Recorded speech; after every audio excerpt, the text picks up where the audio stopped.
Então, agora... Bom, pessoal, vamos dar continuidade aqui aos caminhos possíveis depois da extração de DNA, tá bom? Então, vamos lá.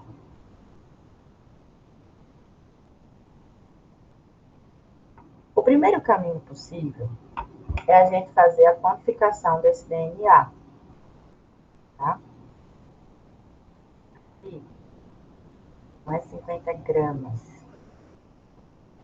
é microgramas. Aqui. Como é que se faz essa quantificação? A gente não extraiu, né, o DNA? Extraiu. Vou pegar esse DNA, eu vou colocar numa cobertinha do espectrofotômetro. Vocês já sabem o que é isso, né? E como é que o espectrofotômetro ele vai funcionar?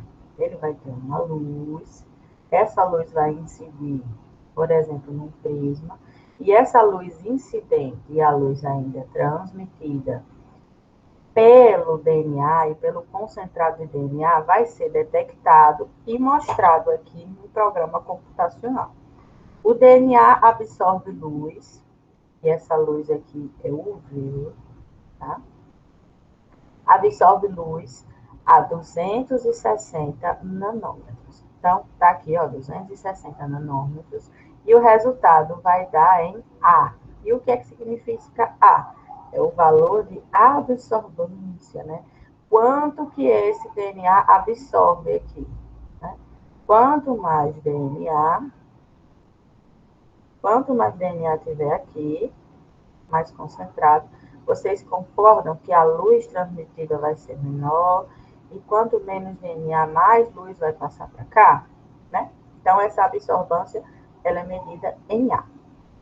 O valor da absorvância de 1 corresponde a uma concentração de 50 microgramas de DNA de fita dupla por mililitro, por ml. Então, aqui deu 0,038A. Então, isso a gente faz uma conversão para micrograma por ml. Por que isso é importante, pessoal? Para a gente saber quantos ml de DNA eu tenho, para saber se tem DNA mesmo. Então, tem uma equaçãozinha que faz.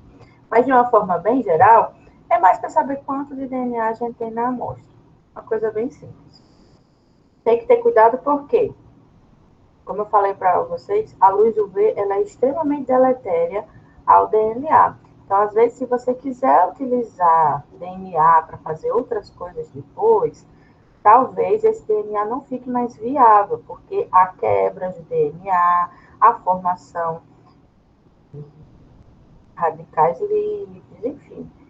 E a gente tem vários danos, né? Formação de dímeros e tudo. Então, para que isso não ocorra, você tem que saber que essa amostra talvez ela não vá servir para as outras coisas que você precisa. Quantificamos por espectrofotometria. O que a gente também poderia fazer? A gente poderia fazer uma eletroforese. Não sei se vocês lembram, mas a eletroforese é um método em que a gente consegue separar moléculas de acordo com duas características dessas moléculas: o peso molecular e a carga. A eletroforese pode ser tanto de DNA, quanto de RNA, quanto de proteína, ok? Para DNA e RNA é uma realidade, para proteína é outra realidade.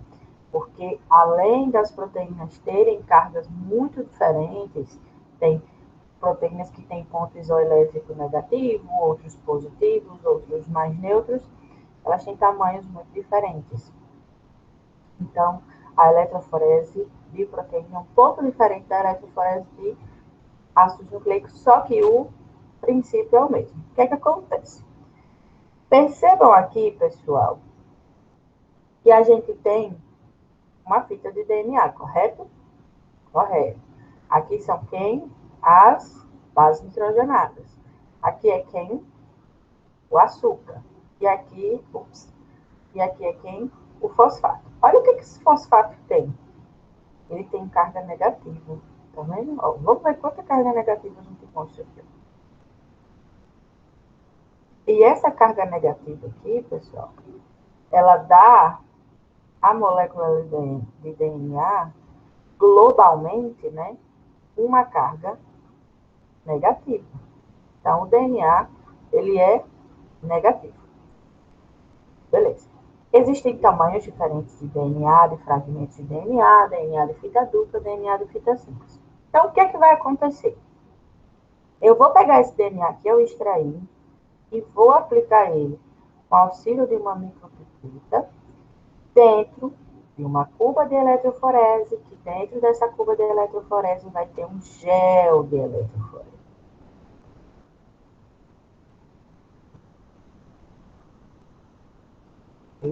Dona eu foi tudo, pai. Deixa eu apagar isso aqui, que ficou muito esquisito. Deu muita papel que era que eu tava escrevendo. A letra já tá bonita, né? Escrevendo desse jeito, minha filha, aí fica mais difícil ainda. Me ajuda, eu ajudá-los, Bom.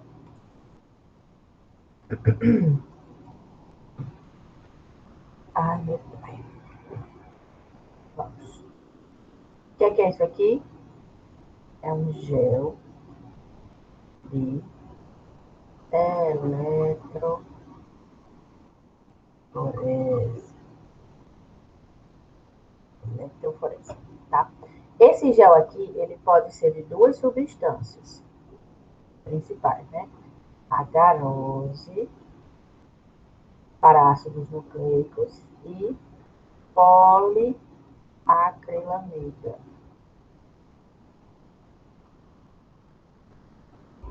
Tá? O que é que acontece?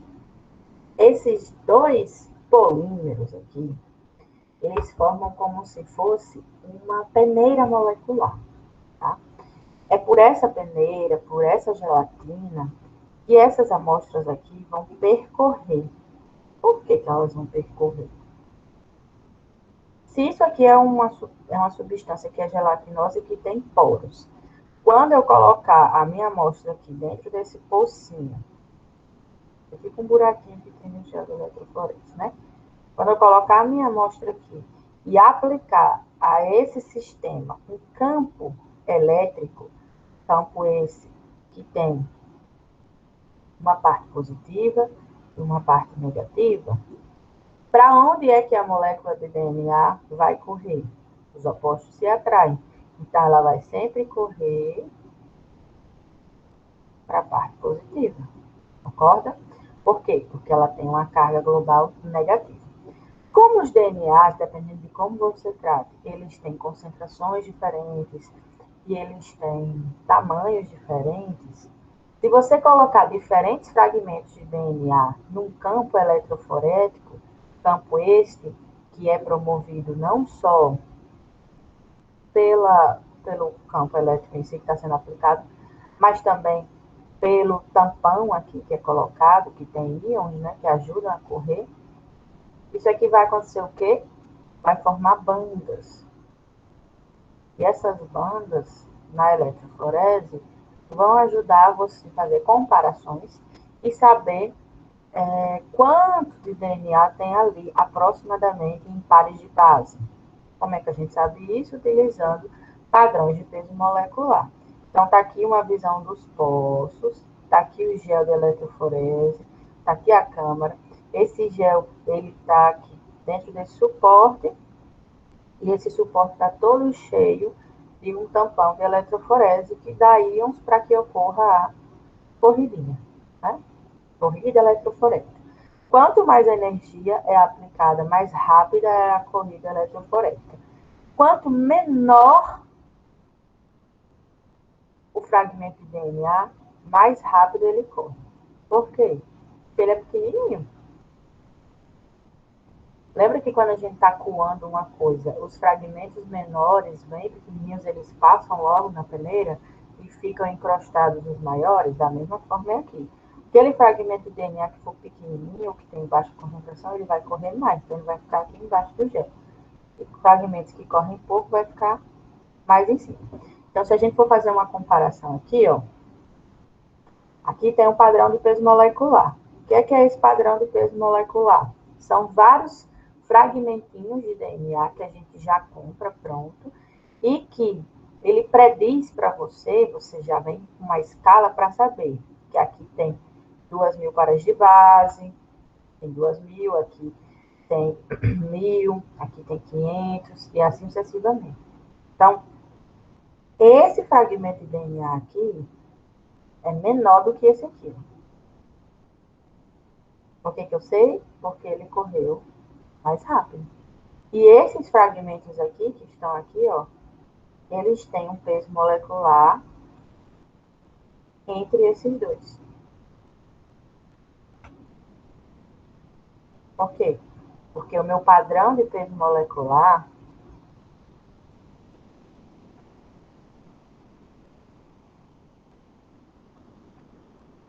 está me indicando. Certo? Esse padrão de peso molecular é como se fosse uma régua.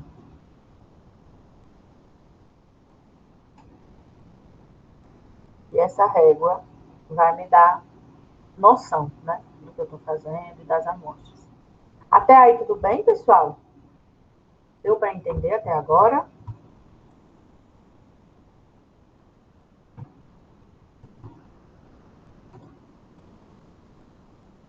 Perfeito. Então, se tiver mais alguma dúvida, vocês vão me avisando.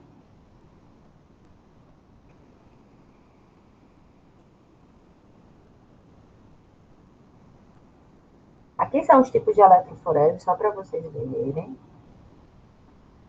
E eu vou mostrar para vocês, nesse terceiro aqui, que existem várias bandas. Essas são as bandas, ó, os bandamentos. Tá vendo que algumas bandas, elas têm padrões parecidos, elas param no mesmo lugar, né? Então, aqui são várias amostras, né? 5 amostras.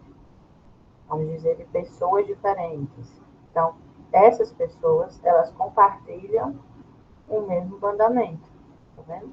Elas compartilham sequências que provavelmente são parecidas. Isso a gente só consegue fazer analisando todo o DNA da pessoa, mas é só uma forma bem esdrúxula de falar para vocês. Aqui eu vou mostrar para vocês uma forma, né? As outras curvas que a gente viu eram horizontais, mas existem curvas verticais também, que geralmente são utilizadas para proteínas. Vejam só. Pode falar. Luiz, não está aparecendo a imagem da sua apresentação. Ah, é? Deixa eu botar ali. Eu estou voltando agora também. Para mim está aparecendo, viu? Normal. Pelo que eu coloquei aqui, está aparecendo também, mas eu vou parar e começar de novo.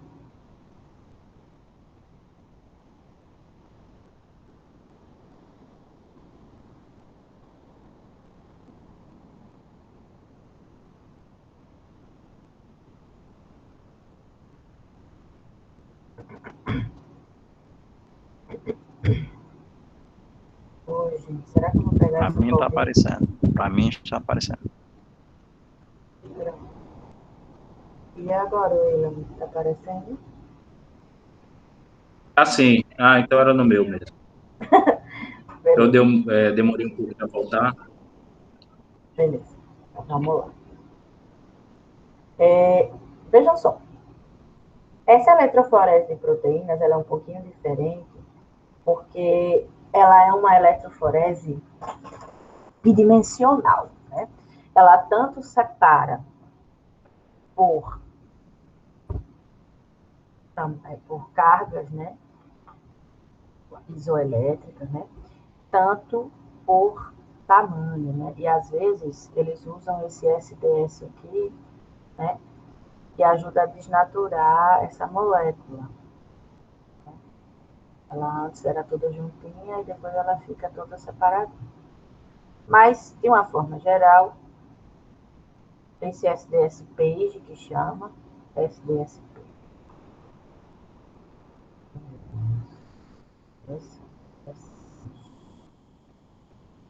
É para separar proteínas, né? Isso é que é importante de vocês saberem.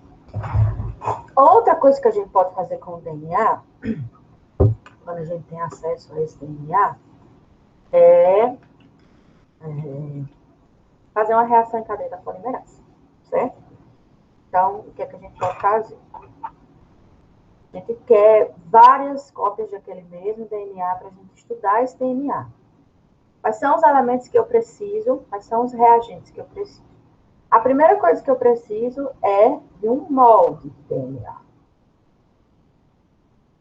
Por quê? Eu não estou querendo replicar esse DNA várias vezes, e nem acontece dentro da minha célula, não tem a replicação, toda vez que a célula vai se multiplicar, eu quero que ela se multiplique só para mim, de uma forma sintética. Quero que essa molécula se multiplique várias vezes para eu ter bastante DNA para eu poder trabalhar. Então, a primeira coisa que eu vou ter que ter é o molde desse DNA que eu estou estudando. Por quê? Porque a autoduplicação não é sempre conservativa.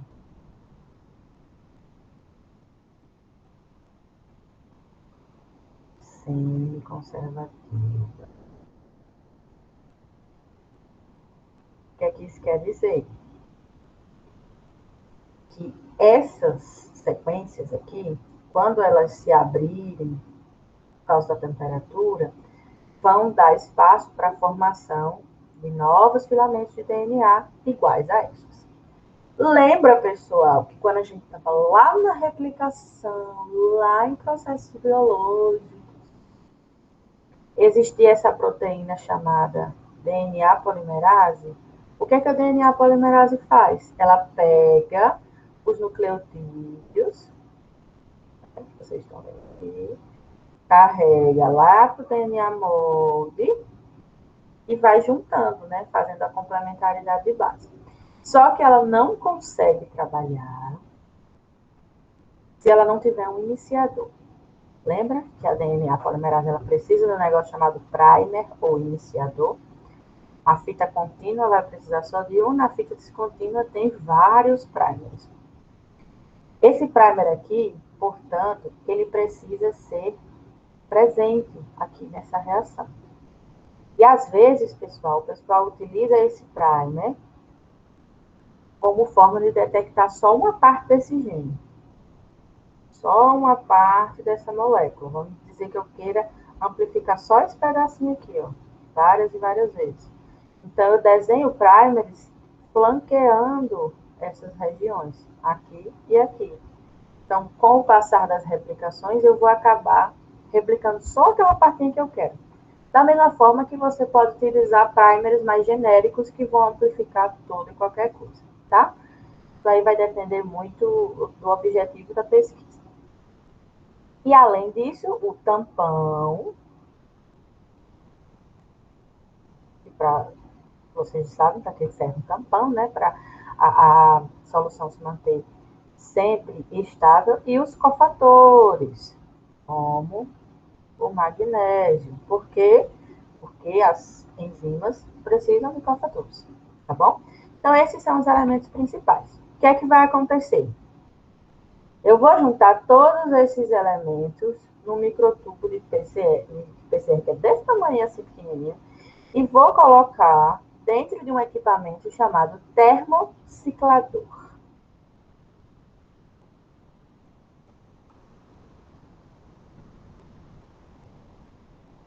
Esse termociclador, pessoal, ele vai fazer, basicamente, aumentar e diminuir a temperatura. Vocês se lembram aí na mente de vocês que o DNA, ele é de fita dupla? Lembro. E que esse DNA, ele pode ter uma abertura, né? A gente pode abrir e fica duas fitas simples, não é? Existem diferentes formas de fazer isso. Uma das formas de a gente fazer isso é aplicando temperatura. Em temperaturas altas, esse DNA ele se abre. Em temperaturas mais baixas, esse DNA volta a se fechar. Esse processo se chama hibridização. Esse processo de abertura, né? Então, o que é que esse termociclador faz? Como a gente não tem outras enzimas para abrir o DNA, como a helicase, né?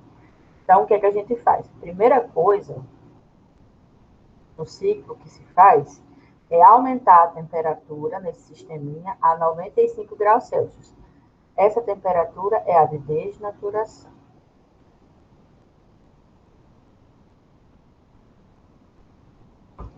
Após essa temperatura, que ocorre a separação, tá vendo que aqui tudo está separado, eu tenho que baixar um pouco essa temperatura, mas não tão mais baixa que as fitas se juntem de novo.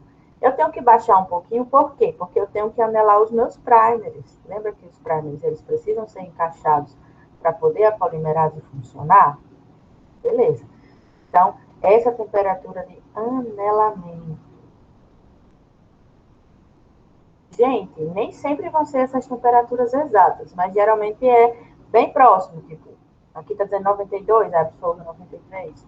Aqui está dizendo 55, a pessoa usa 56. Mas é bem próximo dessas temperaturas aqui.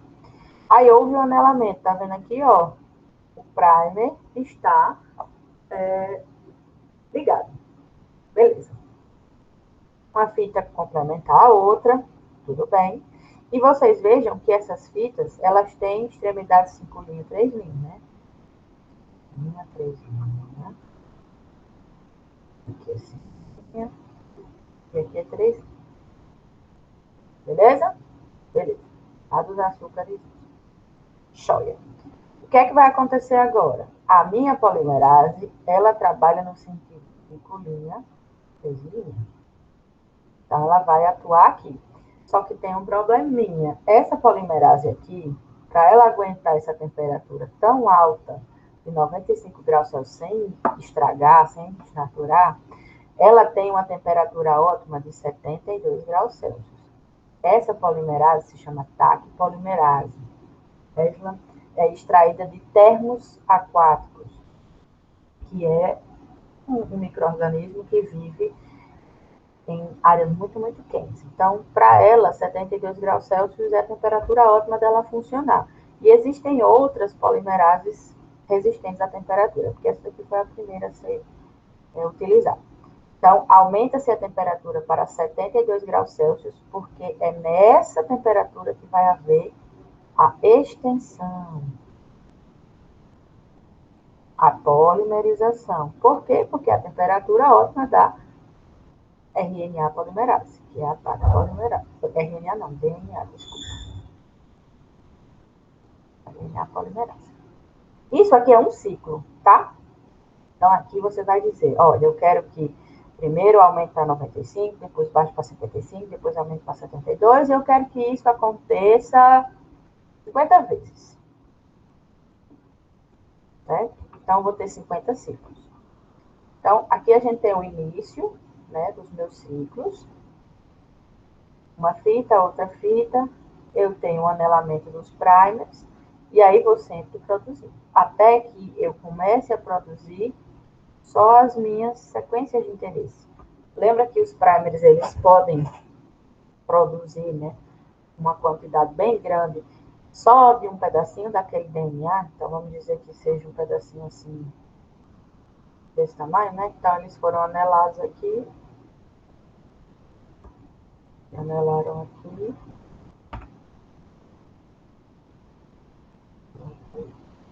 E aí conseguiu fazer cópias. E tem um aumento exponencial. Tá vendo que a cada ciclo a gente tem um aumento exponencial de cópias, até que a gente tenha consecutivamente milhões de cópias daquele DNA que eu coloquei só um aqui. Mas o que é que eu tinha no meu sistema? Eu tinha várias polimerases, eu tinha vários nucleotídeos, eu tinha vários primers, e aí eu consegui o quê? Produzir vários DNAs. O que é que eu vou fazer com esses vários DNAs? Eu vou estudar, vou fazer minhas análises. Quais são as análises que vocês podem fazer? Tem os blots. Western, Southern e Northern blot. O que é que eles significam? Você vai fazer toda a corrida eletroforética que vocês já conhecem e você vai tentar buscar por sequências específicas dentro daquelas amostras. Então, vamos dizer que você está estudando uma sequência de um gene que está mutado e que se a pessoa tiver, ela vai ter muita probabilidade de ter leucemia. Então, o que é que eu vou fazer? Eu vou primeiro estudar esse gene, vou extrair esse gene dessa pessoa, esse DNA dessa pessoa. Depois, nesse caso é de proteína, mas estou só dando exemplo, né? Depois eu vou extrair esse DNA ou essa molécula, vou correr numa corrida eletroforética, e aí eu vou dizer assim, olha, essa sequência aqui é a sequência cancerígena, né? Eu vou pegar uma sondazinha aqui, como se fosse um velcrozinho molecular, e vou colocar aqui nessas bandas que foram separadas. Aonde grudar, quer dizer o quê? Que aquela banda com aquele DNA é o que eu estou procurando, é o alvo. Então, isso pode ser feito tanto com DNA, quanto com RNA, quanto com proteína. Por isso que eu dei esse OBS aqui, porque o Western blot, que é o primeiro que a gente vai estudar, vem de proteínas. Então, eu quero estudar uma proteína X, tá? Uma proteína defeituosa. Então, eu pego a amostra da pessoa e tem várias proteínas, correto? Eu faço uma eletroforese, todas essas proteínas vão ficar mais uns pontinhos do que, de fato, bandinhas bem certinhas. Depois, o que é que eu faço? Exponho todas essas proteínas a um anticorpo, ou a uma molécula que se liga a ele. E esse anticorpo aqui, ele tem uma marcação. É parecido com imunohistoquímica, né? Vocês já ouviram falar. Ele vai ser afim, lembra que o anticorpo ele tem uma afinidade bem específica? Ele vai ser afim à minha proteína de interesse. Vamos dizer que a minha proteína de interesse é só essa. Então, quando eu colocar esse gel de poliacrilamida em contato com uma solução que tem esses anticorpos, alguns anticorpos vão se ligar e outros não vão se ligar. Por quê? Porque nem todas as proteínas são as que eu estou procurando, correto? Então, depois, se for uma molécula fluorescente ou se for um corante, eu vou poder ver só e somente aqueles pontinhos. Deixa eu tentar ver se eu consigo botar eu vou ver só e somente aquelas bandas, aquelas bandas que foram marcadas com o anticorpo. Por quê? Porque é um anticorpo muito específico e ele foi criado e produzido para identificar uma proteína específica. Então, tá aqui a foto, né? Professor, eu pensei que a gente ia ter que se virar com aquele seu desenho horroroso. Não, gente, não farei isso com vocês. Então, o que é que a gente vai fazer primeiro? Vai pegar uma fonte de material genético. Que fonte é essa? Um tecido, cultura de célula, bactéria, não importa. É o material que você vai estudar, né? Então, você vai extrair esse material, correto? Extrair só a proteína, que é a extração Pode ser qualquer coisa? Nesse caso, qualquer coisa que você diz, qualquer tipo de tecido? Não, para colher o material genético? Tem que ser um material vivo, né? Tem que ser um ser vivo. Sim. Não, claro. Mas pode ser qualquer tipo de tecido, sim. Pode ser tecido humano, tecido animal, pode ser sangue, pode ser saliva, pode ser qualquer coisa. Desde que tenha a quantidade de proteína que você consiga identificar, né? Mas pode ser qualquer material biológico. Bom, pode ser qualquer material, né? Certo. É, sim. Aí, beleza. O que é que eu vou fazer? Extrair A proteína, nesse caso, o western é de proteína, viu, gente? Não esquecer disso aqui, não. Isso aqui é muito importante. Aí, beleza. Extrair as proteínas, tudo bem. Aí, o que é que eu vou fazer? Eu vou montar a minha cubinha. Lembra que essa cuba aqui é vertical? Então, aqui o gel, tá aqui a câmarazinha que segura o gel, tá aqui a câmarazinha que segura esse negócio aqui. Joia. Aqui a gente vai ter polo positivo, polo negativo. Vou colocar meus reagentes, que são os tampões. Beleza? Vou colocar minha amostra, né? Eu não extraí. Essa daqui veio para cá. Coloquei minha amostra aqui nos pocinhos. E esse gel é de quê? Poliacrilamida. Pode ser isso também. Tudo bem. Coloquei aqui. Liguei o equipamento que vai passar a corrente elétrica. O que é que vai acontecer? Separei as bandas das proteínas. Proteínas mais pesadas ficam aonde? Em cima. Proteínas mais levinhas e menores, baixo. Beleza? Beleza, separei. Separei? Separei. Fiz eletroforese. O que é que eu vou fazer agora? Para eu poder pegar aquele anticorpozinho que eu tinha falado para vocês e identificar tudo isso, eu tenho que pegar esse gel, tá vendo o gel aqui, ó? O gel que tá cheio das bandinhas aqui. E eu tenho que transferir esse para uma membrana de nitrocelulose. Como é que eu faço a transferência? Existem diversos métodos. Um dos métodos é por pressão, com filtros de papel, né? Meu, você imprensa assim, até haver a transferência do que estava no gel para a membrana de nitrocelulose. Ou você pode utilizar alguns equipamentos que auxiliam nessa transferência, utilizando, né, energia da mesma forma. O que é importante? Que isso aqui que estava nesse gel, isso aqui, ele passe para essa membranazinha aqui, ó. Porque aí o que é que vai acontecer? A gente vai depois pegar só essa membrana, vai embeber ela, geralmente se bota num saquinho. Então, para desenhar aqui, já que o meu desenho não tem essa parte. Pega essa membrana. Pega essa membraninha, que tá com todas as bandinhas ainda, né? Já.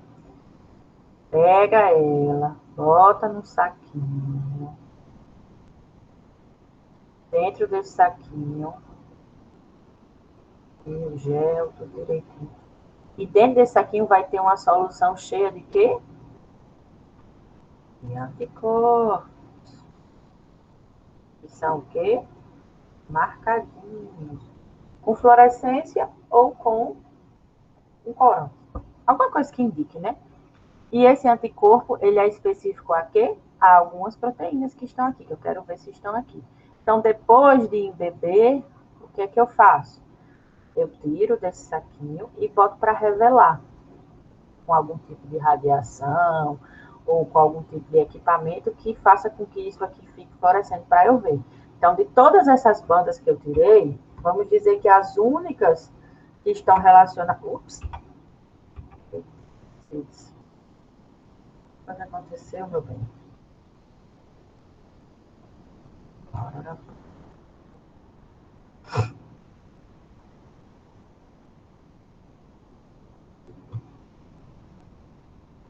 E por que não está passando? Gente do céu. Será que meu teclado quebrou? Ó, vamos dizer que só essa banda aqui seja a banda de proteínas que eu estou pesquisando. Então, o anticorpo, ele vai meio que se fixar só nela. Correto? Então, quando eu for revelar isso, vai aparecer só uma bandinha. Com a sondinha radioativa, né? Se isso aqui for radioativo, faz a revelação. Se não for, vê com a forma de corante. Para que tudo isso, professora? Pelo amor de Deus, é para eu estudar essas proteínas que estão sendo produzidas de forma defeituosa. Existem muitas proteínas, na verdade, todas as proteínas que nós produzimos são essenciais, mas algumas proteínas que são catalíticas são muito essenciais. Por exemplo, as proteínas que fazem o reparo do DNA, a proteína que faz a produção do DNA, essas proteínas, elas precisam de uma estabilidade, né? Essas enzimas. Então, se eu quiser estudar alguma instabilidade, eu preciso construir anticorpos específicos a essas proteínas que são estranhas. E aí eu posso extrair várias amostras e tentar ver se tem um padrão. Amostra de câncer, de célula de pele, de célula saudável, de célula doente. E aí tentar entender em que momento se formam essas proteínas. Né? Deu para entender até agora, pessoal? Ou está muito fora da realidade?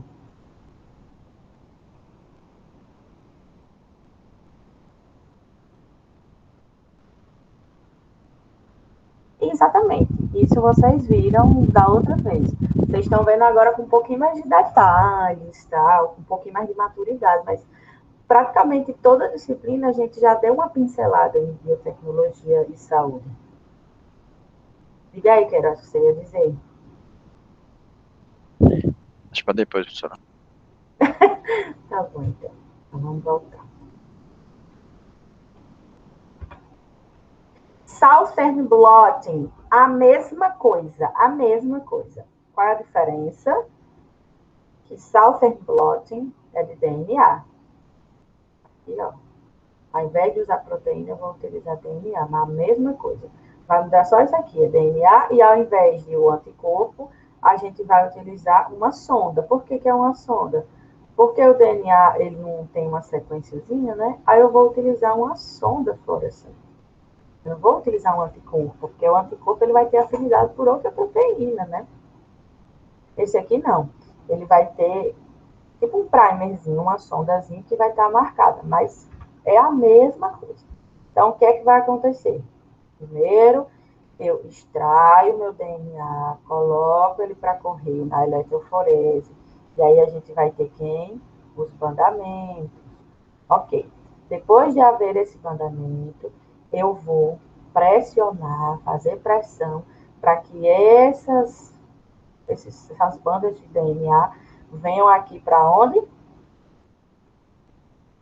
O meu filtro de nitrocelulose. Tá vendo o filtrinho aqui? Olha o saquinho que eu estava falando para vocês. Esse é aquele saquinho que a gente usa em casa, né? Então, pega essa membraninha de nitrocelulose, coloca dentro do saquinho, e dentro desse saquinho, coloca o quê? As sondas. As sondas são essas vermelhinhas aqui, ó. Sonda.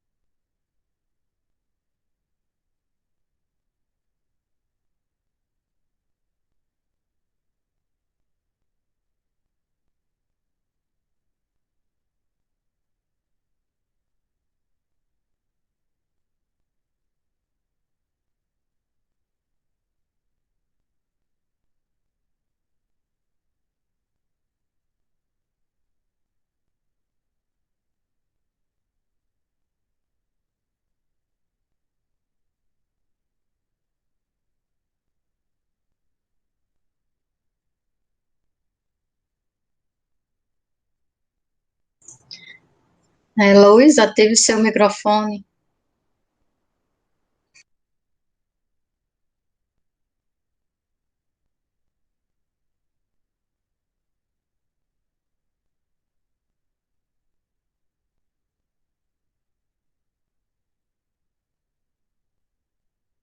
Ai, gente, sempre acontece isso, né? Infelizmente, eu não sei o que acontece com esse microfone. E sempre cai. Sempre. Vou projetar de novo aqui. Já está gravando. São muitas emoções na vida de uma profa no ensino remoto. Tá. Então, aqui, como eu estava falando,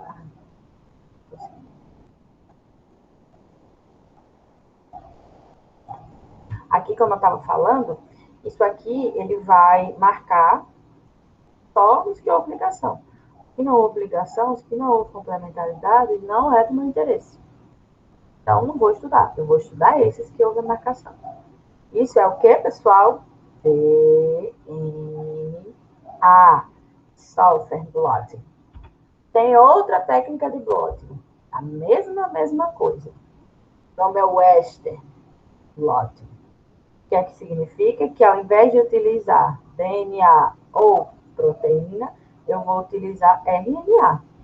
Então, eu extraio o RNA da célula, coloco para crescer não, para correr numa amostra de eletroforese, num gel de eletroforese, da mesma forma. Depois que ocorre a corrida de eletroforese de todas as minhas amostras, vai ter um padrão de andamento, Luiz? Vai ter um padrão de andamento. Aí, o que é que vai acontecer? Eu quero que esse padrão de andamento se repita lá na membrana de nitrocelulose. Então, o que é que eu faço? Eu imprenso ela bem muito, para que esse padrão se transfira para cá. Depois eu pego isso, coloco embebido com o quê? Com a sonda. Aqui é sonda também, tá bom? Eu pego a sondinha aqui. Isso aqui, gente, é uma sequência gênica, viu? Eu estou escrevendo aqui, tem A, U, G, E, A, e assim vai. Depende do que aconteça. E depois, o que acontece? Vai haver a hibridização. Vai haver a hibridização em tudo? Não, vai haver a hibridização apenas naquele meu RNA que corresponde à minha sonda. E quem vai ser a minha sonda, né? Qual é a sequência? A sequência que você quiser. Vamos dizer que você está procurando um RNA, e esse RNA, ele é responsável pela produção de uma proteína tóxica. Então, eu quero ver se esse RNA está sendo expresso nessa célula. Então, você faz um complementar a ele. E aí, se houver a expressão, a gente vai ver. Então, vamos ver aqui, ó. Aqui tem a amostra. 1, 2, 3, 4, 5, 6. Então, marcou apenas na 1, na 2, na 3 e na 4. Então, essas duas amostras já não tem o que eu estava querendo. É basicamente essas aqui, ó. Essa amostra de RNA que eu retirei. Viu como é a mesma coisa, os blockings? O que é que vai diferenciar? A molécula. Mas todos esses blockings são possíveis. Na outra disciplina que a gente viu um blocking de DNA, quando a gente ia estudar paternidade e tudo. E a gente está vendo o bloco de proteína e o bloco de RNA. Tá bom? E qual é a aplicação disso, né, pessoal? Para que a gente está estudando isso? Até agora, vocês entenderam? Tem alguma dúvida? Querem perguntar? Alguma coisa? Ou tá claro até agora? Quando for fazer a prova, eu pergunto, professora, porque por enquanto... Eu vou precisar estudar mais também. Tá bom. Pois então... Porque a gente só vai saber mesmo se tem dúvida, professora, quando for questionado alguma coisa, né? Porque, por enquanto, tudo tá chegando, agora falta só saber se a gente tá absorvendo mesmo, assim. Quando for praticar, tem que saber. Então, o que é que a gente pode fazer? O que é que a gente pode pactuar? Eu posso... Claro que não vai ser igual à prova, óbvio, nem vai ser parecido, mas eu posso fazer uma lista de exercícios para vocês responderem, e aí vocês vão tentando achar as respostas.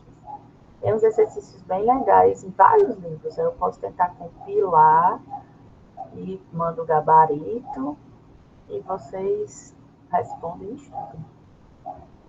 E aí, quando a gente responde a lista, né, a gente vê, meu pai do céu, não sei nada.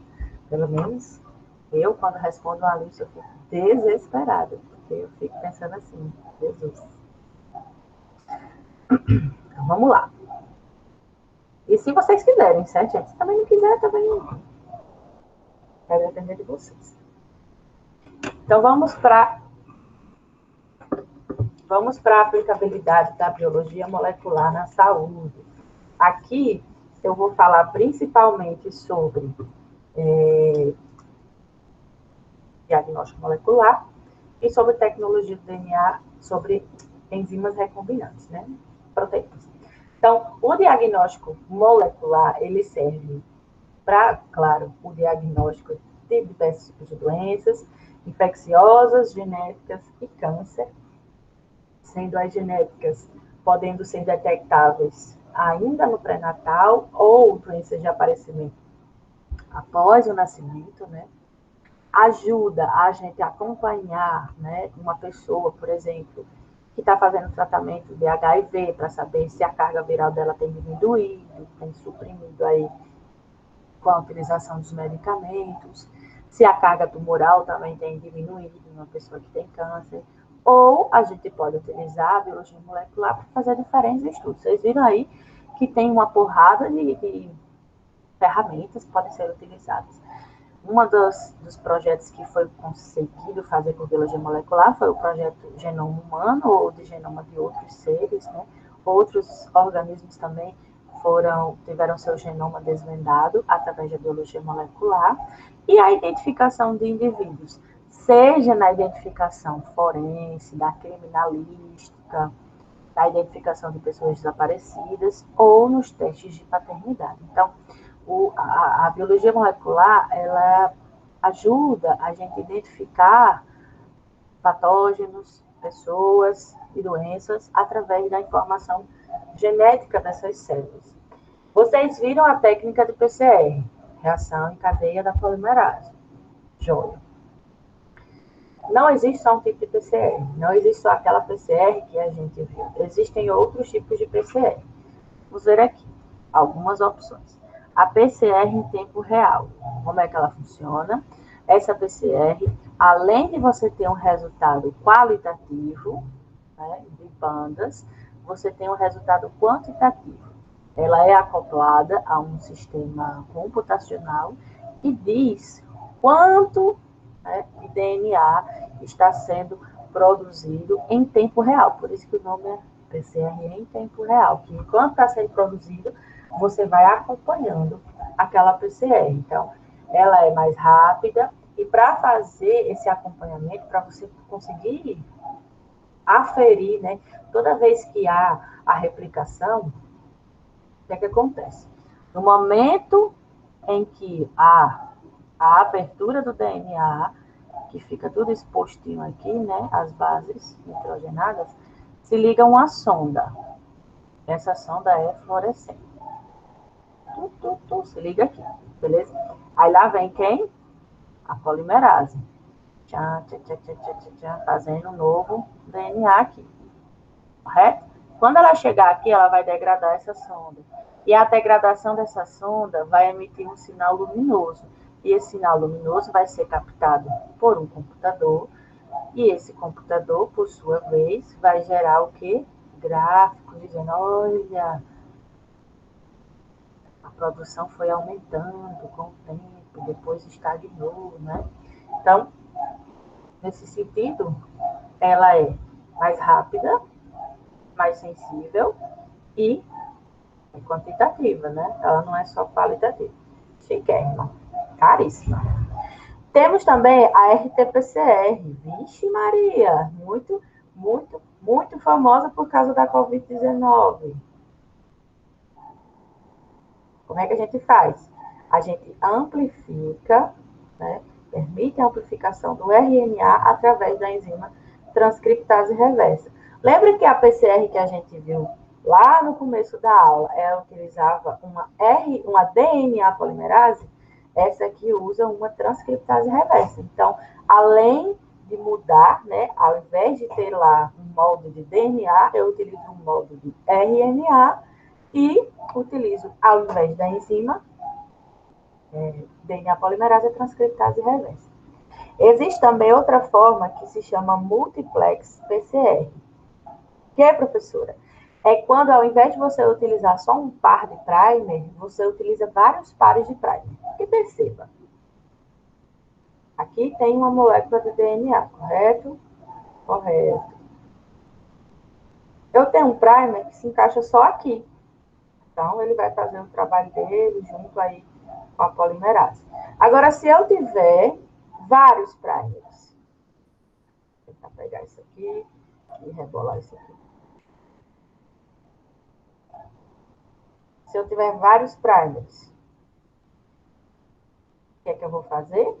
Eu vou conseguir produzir vários fragmentos diferentes. E aí, eu tenho como analisar várias sequências diferentes da mesma vez. Isso é legal, né? Você pega o genoma inteiro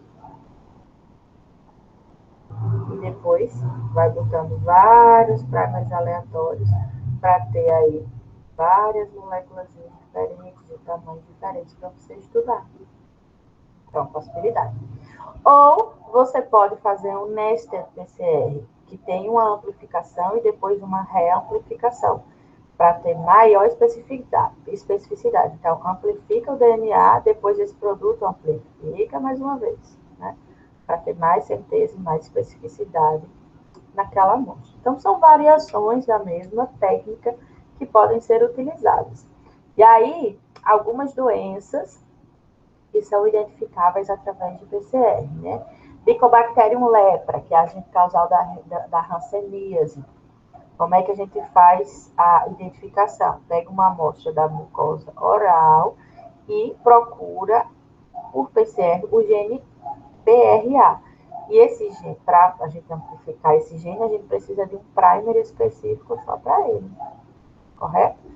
Outro micobactério, primo aqui, né? O micobacterium tuberculose, que é a agente causal da tuberculose, que é uma das doenças infectocontagiosas que mais mata no mundo.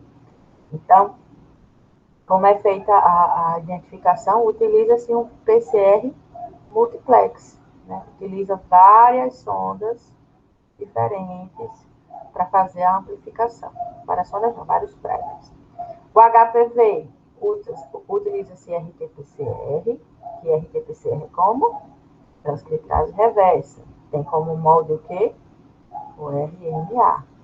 Né? Utiliza-se raspado ectocervical. Da mesma forma, a hepatite C. O câncer de mama também pode ser identificável por PCR e outras técnicas, né, de anamnese, de exames. E a toxoplasmose também por PCR atrás desses genes P1 e P30. Então, vocês vejam aí que existem, para cada alvo, né, de identificação, existe um tipo de PCR que foi desenvolvido e que está sendo utilizado. Então, aqui, alguns testes disponíveis, virais, além do de Covid-19 que a gente tem agora, a gente tem HIV, hepatites B e C, os micro-organismos no trato respiratório. Olha aqui. Uau! E esse livro, tudo bem que esse livro é atual, né? Mas coronavírus sempre teve aqui, gente.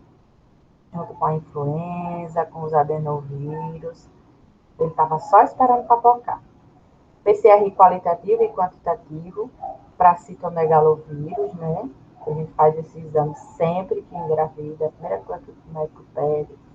Herpes, tanto simples como os zoster, H1N1, né? E parvovírus, enterovírus e outros vírus aí, que são de importância médica. E bactérias? Temos várias.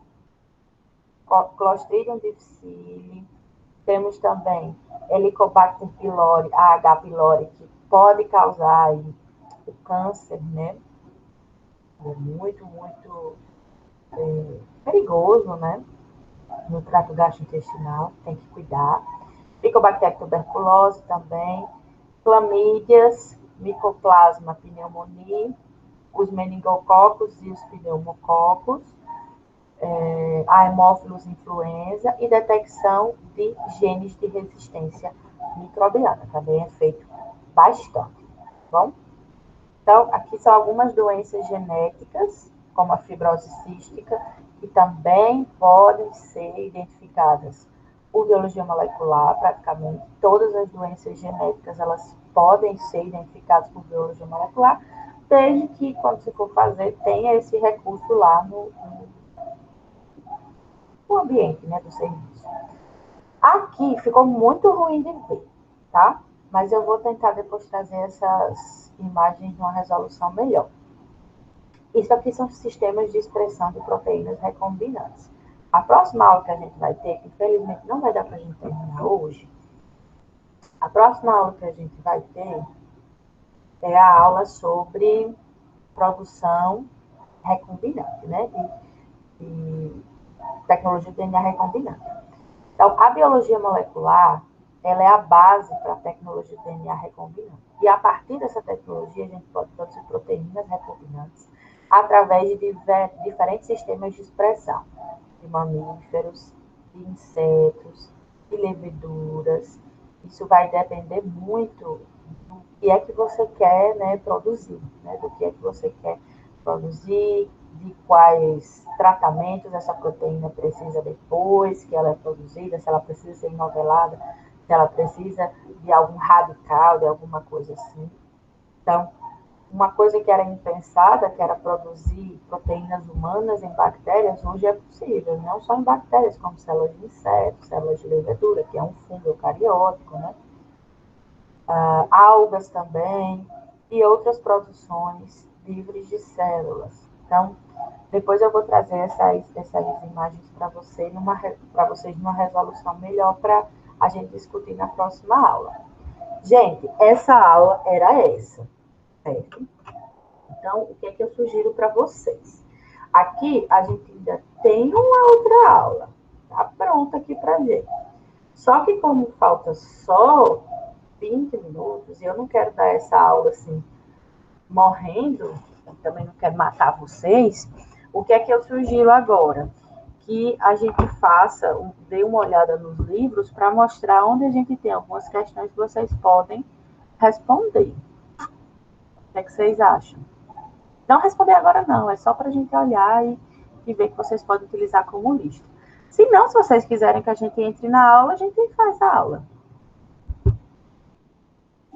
Acho que foi muita informação. Pois é, eu também acho. Então, vou dar essas dicas para vocês. É cada vez mais difícil de absorver, é muitas informações. Eu também acho. Aí, emendar mais outra aula daqui. A senhora desconectou ou fui eu que caiu aqui sem querer? Eu acho que você caiu. Valha Jesus. Desconectou o quê? Levanta. Eu pensei que tinha todo mundo caído. Que é isso, Nietzsche? Engraçadinho, viu? Ah, esse Nietzsche só quer sem graça. Ó, o que é que vocês vão fazer então? Vocês vão entrar aqui na biblioteca virtual. E dentro dos livros tem algumas listas. Bem legaisinhas. Então, vou botar nesse livro. Ó, tem esse livro aqui, ó, Biologia Molecular e Biotecnologia, que ele é bem bacaninho. Esse aqui não recomendo esse. E é bem legalzinho. Professora, depois que a gente terminar a faculdade, nós vamos continuar tendo acesso a isso aí, ao AVE, essas coisas? Eu acho que não. Não vai continuar nem tendo acesso à biblioteca? Mas, tipo assim, vocês têm acesso à biblioteca física, eu acho. A biblioteca física é de acesso da sociedade.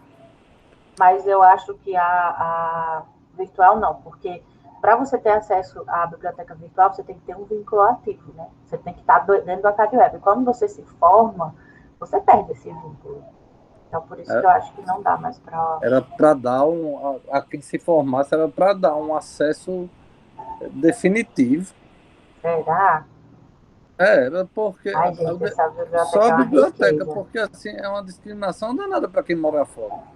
Para quem mora aí é fácil, né? E aí... Vou sugerir. Nas férias essa biblioteca virtual não funciona, imagine depois. Valha Jesus! Como assim nas férias? Ah, mas claro que não funciona, Edson. Você não tem vínculo ativo toda vez que termina o vínculo, né? Toda vez que... Deixa eu parar essa gravação aqui, porque senão o vídeo vai ficar muito louco sempre aqui.